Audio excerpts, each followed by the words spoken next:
بسم اللہ الرحمن الرحیم۔ ملک یمن میں آباد قبیلہ طے کے سردار حاتم طائی کے پاس عربی نسل کا ایک بہت ہی عمدہ گھوڑا تھا۔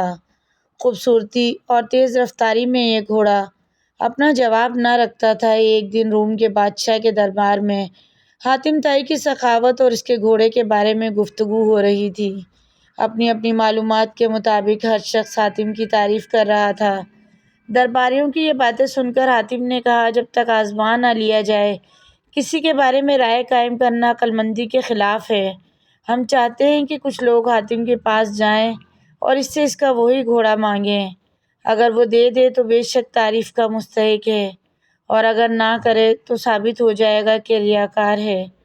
سب نے بادشاہ کی اس بات کو درست مانا اور وزیر کچھ لوگوں کو ساتھ لے کر حاتم طائی کے پاس پہنچ گیا۔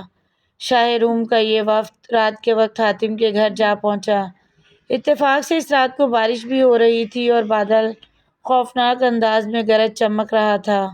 اس زمانے میں ایسے موسم میں بہت سے مہمانوں کے لیے کھانے اور آرام کا انتظام کرنا بہت دشوار کام تھا، لیکن حاتم نے ذرا پریشانی محسوس نہ کی۔ اس نے فوراً ایک گھوڑا ذبح کر کے اس کا گوشت بھونا اور دسترخوان بچھا کر مہمانوں کو کھلایا۔ صبح ہوئی تو وزیر نے جب حاتم طائی کو اپنے آنے کا مقصد بیان کر کے وہ گھوڑا مانگا جس کی شہرت دور دور تک تھی۔ وزیر کی یہ بات سن کر حاکم بہت افسردہ ہوا۔ کیا آپ نے یہ وجہ مجھے پہلے کیوں نہ بتائی؟ اب تو وہ پیارا گھوڑا اس دنیا میں نہیں۔ جیسا کہ آپ کو معلوم ہے، رات بہت سخت طوفان تھا، جس کی وجہ سے چراگاہ سے کوئی جانور منگوانا اور کھانے کا انتظام کرنا ناممکن تھا۔ گھر پر وہی گھوڑا تھا، مجبوراً اس کو ذبح کر دیا۔ میں کسی بھی طرح یہ بات گوارا نہ کر سکتا تھا کہ میرے مہمان بھوکے سو جائیں۔ وزیر حاکم کی بات سن کر حیران رہ گیا کہ لوگ آپ کی تعریف کرتے ہیں، آپ اس سے زیادہ سخی ہیں۔ بادشاہ روم کو جب یہ سارا واقعہ معلوم ہوا تو اس نے بھی یہ بات مان لی کہ حاتم طائی واقعی بہت سخی اور تعریف کا حقدار ہے۔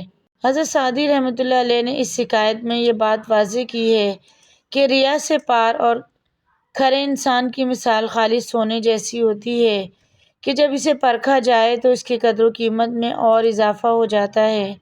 عقل مندی کا تقاضا ہے کہ انسان کبھی نقلی زندگی اختیار نہ کرے۔ اگر نیک نامی کی خواہش ہے تو نیک کام کرے۔ مزید ایسی اچھی ویڈیوز کے لیے چینل کو سبسکرائب کریں۔ ویڈیو پسند آئے تو لائک شیئر کمنٹ کیجیے۔